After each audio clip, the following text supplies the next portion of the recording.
পশ্চিমবঙ্গের বিধানসভা নির্বাচনের ফলাফল ঘোষণার পর থেকেই রাজ্যের বিভিন্ন প্রান্তে ভোট পরবর্তী অশান্তি ও সহিংসতার মতো ঘটনা ঘটেই চলেছে, যা থামানোর কোনো লক্ষণও দেখা যাচ্ছে না। তৃণমূল কংগ্রেসের অভিযোগ, বিজেপির কর্মী সমর্থকরা তাদের উপর হামলা চালাচ্ছে এবং দলীয় কার্যালয় ভাঙচুর করছে। রাজ্যের গেরুয়া ভক্তদের অতি উৎসাহ, জয় শ্রীরাম স্লোগান দিয়ে তৃণমূল কংগ্রেসের দলীয় কার্যালয় ভাঙচুর, দখল করা থেকে শুরু করে তৃণমূল কংগ্রেসের দলীয় কার্যালয় জোরপূর্বক প্রবেশ করে নথিপত্রে আগুন ধরিয়ে দেওয়ার মতো ঘটনা ঘটছে। রাজ্যের সাবেক উত্তরবঙ্গ উন্নয়ন মন্ত্রী এবং শিলিগুড়ির মেয়র গৌতম দেবের নিজের ৩৩ নম্বর ওয়ার্ডে তৃণমূল কংগ্রেসের দলীয় কার্যালয়ে আগুন ধরিয়ে দেওয়া এবং ভাঙচুর চালানোর অভিযোগ উঠেছে বিজেপির বিরুদ্ধে। উত্তর ২৪ পরগনা জেলার পানিহাটাতে তৃণমূল কংগ্রেসের একাধিক দলীয় কার্যালয় দখল করে গেরুয়া রং করে দেওয়া, ভাঙচুর করার মতো ঘটনা ঘটেছে। কলকাতায় মমতা ব্যানার্জির ভাইয়ের স্ত্রীকে দেখে জয় শ্রীরাম স্লোগান দেওয়া, তৃণমূল কংগ্রেসের সর্বভারতীয় সম্পাদক তথা মমতা ব্যানার্জির ভাতিজা অভিষেক ব্যানার্জির বাড়ির সামনে গিয়েও বিজেপির কর্মী সমর্থকেরা জয় শ্রীরাম স্লোগান দিয়েছে।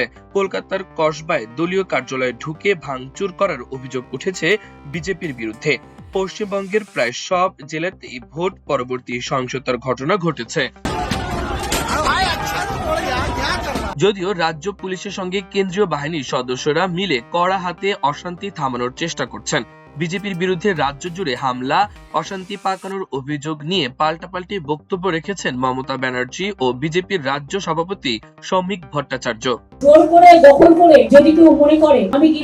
মমতা ব্যানার্জির দাবি, আমরা যখন জিতেছিলাম আমি বলেছিলাম কারো ওপর যেন অত্যাচার না হয়, বদলা নয় বদল চাই।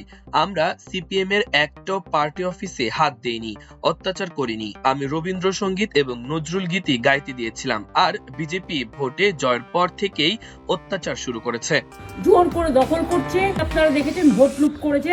তবে বিজেপির রাজ্য সভাপতি শ্রমিক ভট্টাচার্য এই সহিংসতার ঘটনায় তীব্র নিন্দা করেছেন।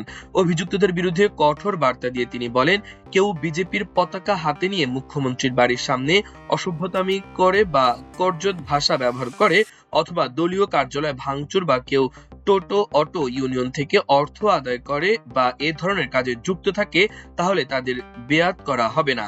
পার্টি আমাকে এইটুকু অধিকার দিয়েছে যে তাদেরকে দল থেকে বের করে দেওয়া হবে। প্রশাসনকে বলবো এদের বিরুদ্ধে কঠোর ব্যবস্থা নিতে।